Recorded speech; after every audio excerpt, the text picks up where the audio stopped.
நத்தத்தில் சாலையை சீரமைக்காத நெடுஞ்சாலைத்துறையை கண்டித்து Marxist communist கட்சியினர் வாழை மரம் நட்டு நூதன போராட்டம் நடத்தினர்.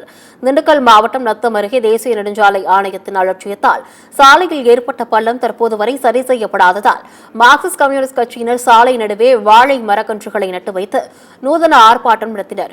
மேலும் சாலை மிகவும் சேதமடைந்து சாலை நடுவே ஆபத்தான நிலையில் பள்ளங்கள் ஏற்பட்டுள்ளதை குறிப்பிட்ட கட்சியினர் நெடுஞ்சாலைத்துறையினர் இதுகுறித்து துரித நடவடிக்கை எடுக்க வேண்டும் என வலியுறுத்தியுள்ளனர்.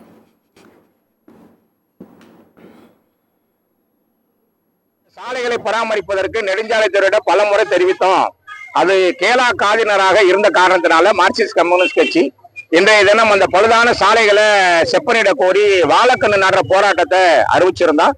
கோவில்பட்டியில இந்த போராட்டத்தை நடத்தலாம்னு போது நெடுஞ்சாலைத்துறை உதவி கோட்ட செயற்பொழியாளர் இங்க வருகை தந்து இன்னும் ஒரு வாரத்துக்குள்ள நான் இது என்னுடைய கண்ட்ரோல் இல்லைனாலும் ஐவிஎல்ஆர் தான் நெடுஞ்சாலைத்துறை தான் பராமரிக்கணும். இருந்தாலும் உங்களை மக்களுடைய உணர்வுகளை புரிந்து கொண்டு நான் ஒரு வாரத்துல அதை பேட்ச் ஒர்க்கு பார்த்து இந்த பள்ளம் படுகொலியில நான் மூடிடுவேன் அப்படின்னு அவங்க வாக்குறுதி கொடுத்திருக்கிறாங்க. அந்த வாக்குறுதியை ஏற்றுக்கொண்டு மார்க்சிஸ்ட் கம்யூனிஸ்ட் கட்சி இந்த போராட்டத்தை தற்காலிகமாக ஒத்தி வைக்கிறோம்.